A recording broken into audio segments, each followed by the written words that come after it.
Hello, everybody, and welcome to another community fortress. This is the Fortress of Practicemanor by Discord user SnowyRiver. If you would like to submit a fortress for me to have a peek at, you can do that via my Discord server. Note, I will not be able to get to all of these because there's already quite a few in there, but I will do my best to work through slowly and hopefully get to as many as possible. But what I would like to say first is this is, like I said, the Fortress of Practicemanor. To my knowledge, this fortress is actually, since this video, or since this save was sent to me, it has become a mountain home of sorts, so that's pretty exciting, and I'm looking forward to having a peek at this one.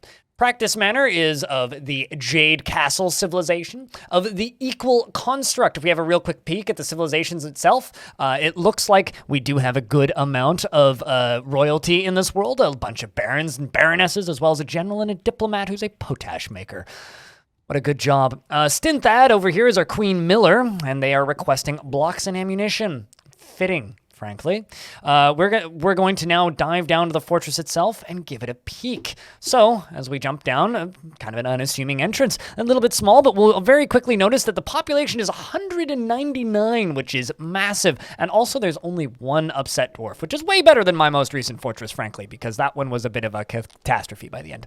I don't want to talk about it. Anyway, let's move down a little ways, and we're going to talk about this. So, immediately, I noticed that there is a ballista here, and I do wonder about how much use this is going to get and how useful it will be, as ballistas kind of shoot in a straight line, and there ain't a lot of places for it to land. There is, however, a lovely little ammo bin here, filled with steel bolts, good stacks of them and a couple separates.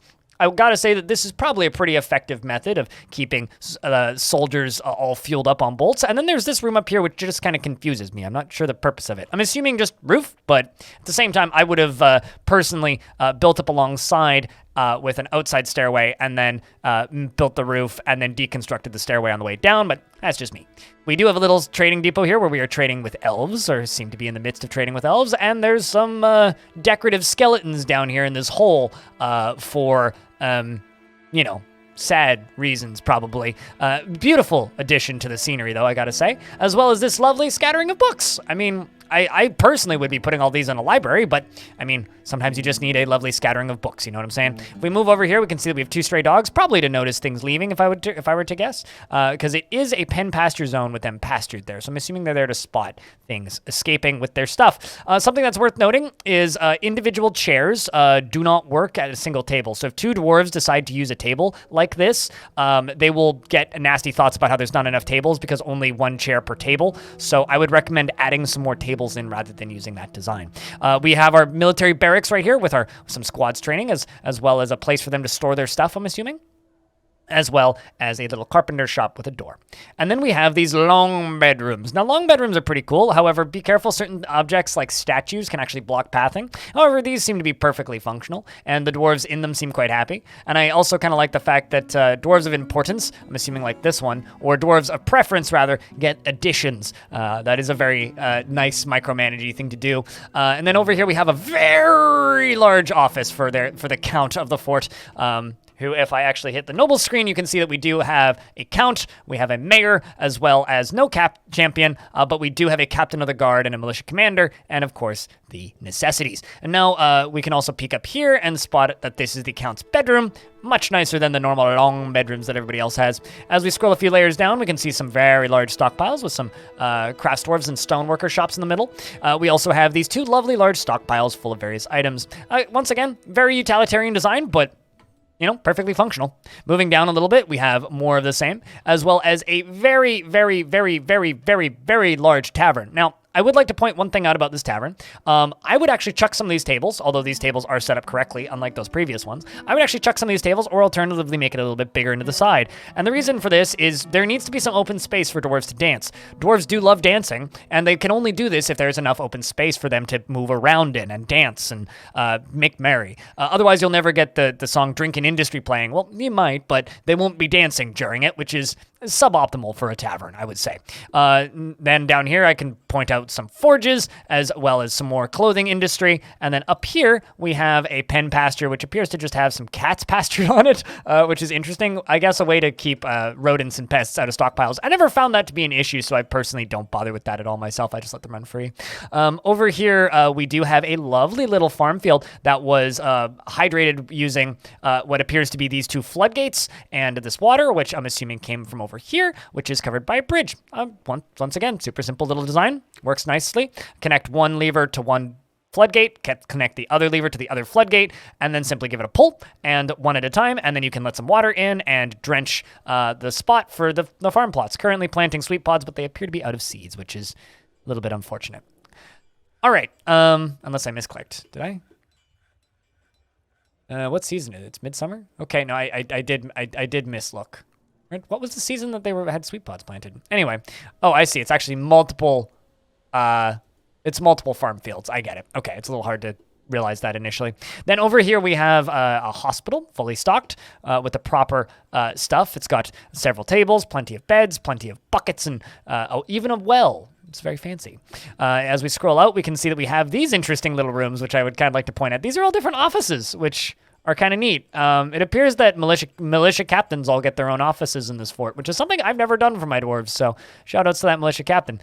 Then we have this very sad room. It's a pile of dead animals. Yeah, sad room. Sad room, sad days. We're going to scroll all the way up here and just take a look at more of these long bedrooms. Big fan. Seems to be working quite functionally.